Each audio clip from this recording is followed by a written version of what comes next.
What's going on, guys? Sync-WaVey back again with some more GBO2. And today we've got the tier list, the top 10 more GP units of this, of GBO2. So, at number 10, as you can see, we have the Alex Gundam. It's like, yo, this suit, pretty self-explanatory why it made the list. It actually was competing with the BD3 for this number 10 spot because BD3 is very versatile as well, and it's got the exam modes and all that. The game is double dodge roll. It's got force injectors. It is very close because that if that suit didn't get nerfed, it'd probably be a number 10 spot. But Alex is here. Best beam rifle in the game amongst the GP units, or charging beam rifle. It's got the follow-up Gatling. Vulcans is self-explanatory. Like, it helps to clean up while he's boosting, and he's just a solid all-around suit. So yeah, Alex at number 10. And we got at number 9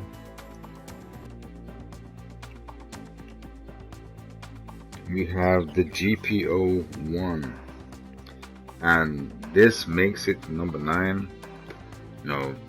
It's basically Alex with instant stun, except it don't have any follow-up, but it does have high melee priority.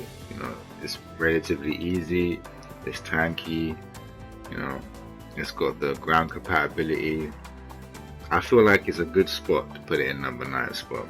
So yeah, that is the GPO1 at number 9. Number 8 is the Camphor. And surprisingly, the Camphor makes it in the list, but I was just thinking, if the Camphor gets you in a 1v1 situation and stuns you with any of his weapons, well, it's gonna do a number on you. Like, the casual probably won't be able to make this suit work well, but this is all about the top tiers, like in a clan environment, in like A+ environment, the Camphor does really well, and like people that are really good with it make it really shine. So I think it's a good spot to put it in number 8. So the next up we have the GPO3, and the GPO3 is self-explanatory as well. Like, it was one of the best GP units in the game before, the Zeta suit started to come out. So yeah, we have the GPO3. Well, I was gonna say, it's got a bazooka, like it's got follow-up with the beam rifle, it's force injectors, double dodge roll, the downswing hits you from a mile away. Yeah, it's pretty self-explanatory. GPO3 at number 7, and at number 6 we would have the Mark III. But I don't have that on my account, so you're gonna be looking at the gap flee at the moment. But the Mark III is definitely a top tier shooter. I feel like it's slightly better than the GPO3 in terms of what it can actually do.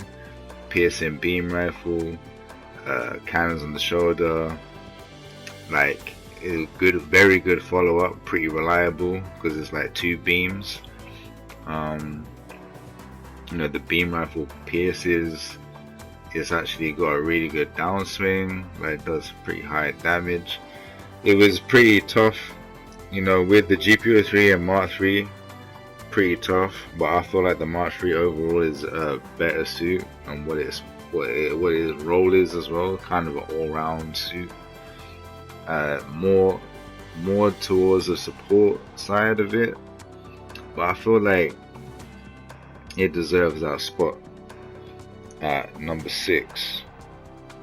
And obviously we have the Gapfully at number 5. This is my number 5 suit. And some people may be thinking it doesn't belong at number 5.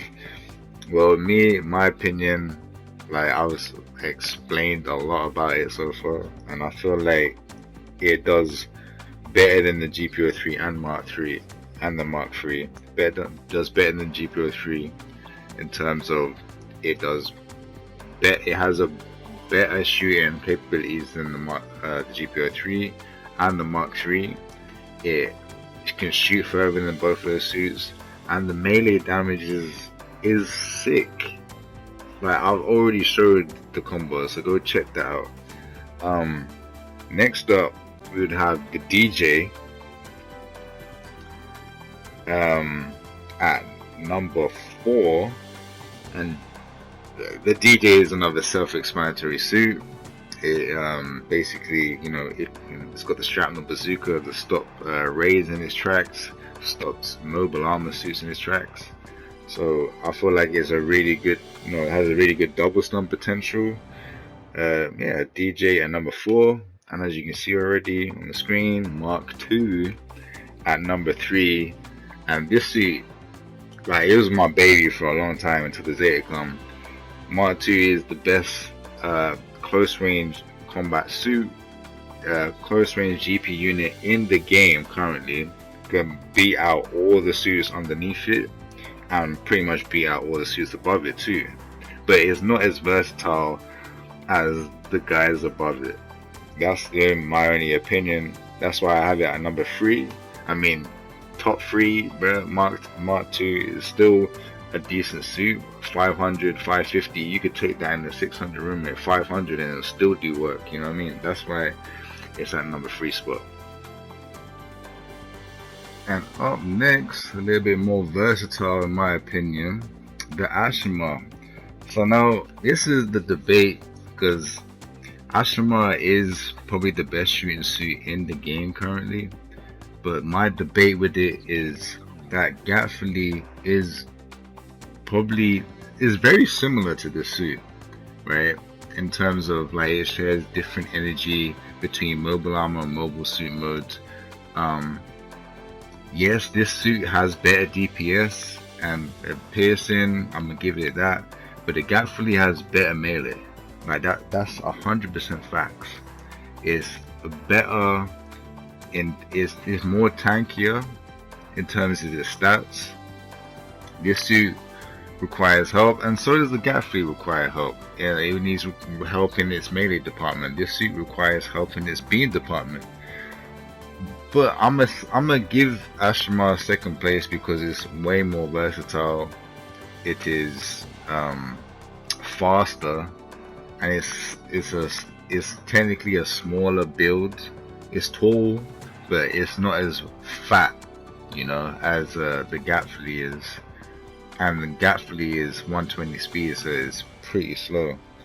Like, all these suits, all the GP units average about 210 speeds. Like, most of the suits that you see below are actually 205 speed, and the fastest is Zeta at 215. Even Ashima is 205. But I'm gonna round it around to about 210. But movement speed, they're all about 230, and that's where the Gatfully is lacking in the movement speed at 120. So that was a little debate, but I still believe that Gatfully is a better melee suit than the Ashima. But all around, the Ashima is pretty consistent in what it can do. So yeah, I give Ashima the number 2 spot just because of its versatility. Piercing beam rifle, grenade into beam rifle stuns, doubles. You can shoot twice with the beam rifle that stuns. And it's super fun. But that doesn't count into why it's up here. It's a solid suit. So, as you all expected, number 1, the Zeta Gundam. What can I say about this suit? instant stun beam rifle, follow up with the grenades, follow up with Vulcans, chase them down with Vulcans, you know, chase them down with a mobile wave rider mode, carry on applying the pressure on them, shoot them with the side beam guns. You know, it's got biosensor mode, it increases its defenses, you know, ballistic, beam and melee resistance pretty much go through the roof with this suit. Its melee increased by 30 in biosensor mode, so it technically is more geared for melee. That's probably why more people like this suit other than other suits. But this suit literally becomes a monster in biosensor mode, and obviously it's got the ridiculous beam bayonet that will hit you from across the map. You know, it doesn't even look like it hits you, and it will hit you. That's what we call in Dark Souls phantom range. That thing is ridiculous, and obviously you can keep applying pressure with back-to-back combos with the melees, right? So yeah, Zeta Gundam #1. You know, it'll probably be #1 for a longer time than we might think, until we probably get to the anniversary. But yeah, that's the tier list, and I'll catch you guys in the next one. God bless.